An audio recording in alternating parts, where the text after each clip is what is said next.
This is a series about the many data tools we have available in the modern data stack, trying them out, and helping people figure out what fits their needs. Our goal will always be the same: extract data using the YouTube APIs to do analysis on the nullQueries channel statistics. In the previous video, I got some data out of YouTube, so now let's take a look at it in Power BI.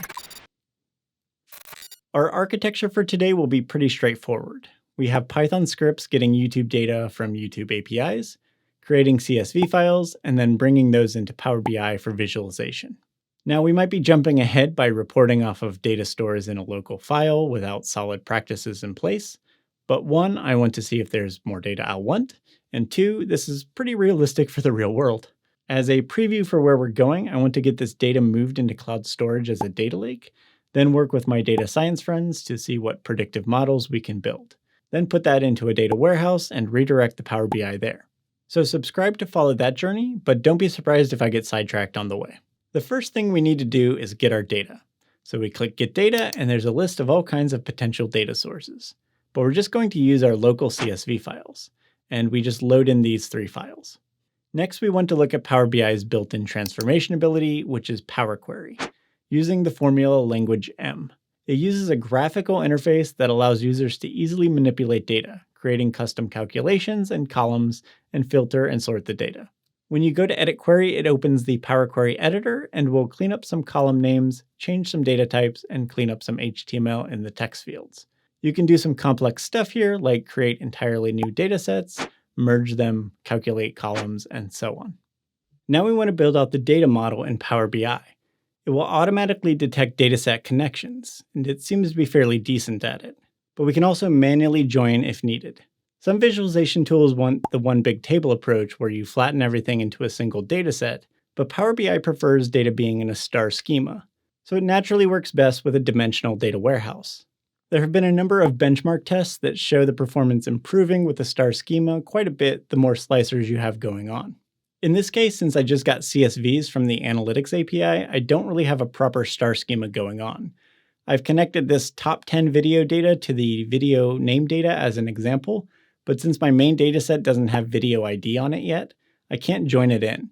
So if I put a slicer in that's driven by video name, it won't have any effect using the daily stats data. Once I get the data landing into some sort of warehouse storage, we'll need to revisit this and get everything linked up correctly. The last piece for the data setup is DAX measures. DAX is another expression language, this time for analysis. DAX functions include filters, aggregations, financial functions, mathematical and logical functions, data relationship functions, time and date intelligence, and a bunch more. The result of a DAX expression will be a measure, a calculated output that you can use on your dashboard or use to power other features. So for example, we have watch time in minutes, but I want it in hours, so I'll just do some DAX math. Of course, there's much more analytics to be done. I think calculate and aggregations is pretty common. So we could do something like calculate the sum of revenue when the view count is over 1,000. Again, just scratching the surface. If you're interested in DAX analysis, there are a lot of great resources out there. Now we get to slam down some visuals on the page. We've got some cards with KPIs with a line graph below. I've added a top 10 videos list, and then a slicer to pick date ranges. And with that, we've gotten close to the basic stats on the YouTube Studio dashboard.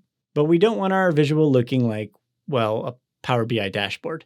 So by tweaking the formatting options and overlaying a graphic on the canvas, which I designed with better visual software, we can make it a little more interesting. Power BI is kind of a double-edged sword. On the surface, it's very user-friendly and quick to get going.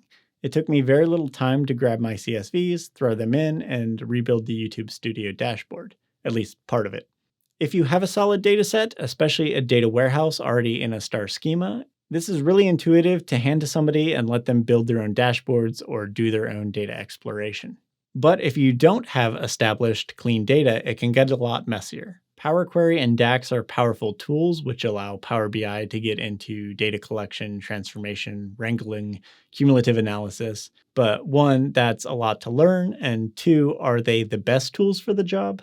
If you're working with a lot of data and doing a bunch of transformations, it can cause a lot of huge Power BI files that perform very slowly.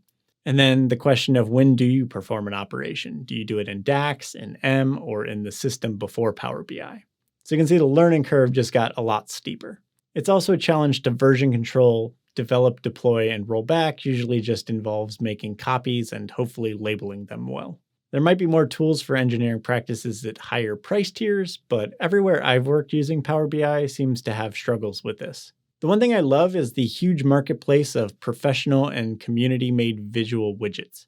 There's just a ton to choose from. Also, the knowledge community is great. I haven't had to do something where there wasn't some sort of article, video, or blog walking me through it. If I'm picking a tool and I want junior levels to be able to work with it, it's really important that there's a strong community of information. That's something that's often overlooked. For the UI, it's average. There's a lot of hidden things that can be frustrating to find, but once you know where to look, it's easy enough. And there are plenty of online resources to point things out and make you feel dumb for missing it. You can make some really nice looking visuals, but it takes a lot of formatting tweaks, and despite having themes, I think there will always be a lot of adjustment even if you have a template. And you'll probably need to use Photoshop or some other design software to get something looking really high quality. Now, obviously Power BI can do much more than what I did with it here, but I think for data roles that aren't doing a lot of reporting work, you can see how throwing something clean and simple can look really impressive. It's always nice if a data team has some show-off dashboards for data pipeline and data health monitoring. But if your dashboards are bland and just out of the box looking, be sure to watch this video next to add design elements and take your visuals to the next level.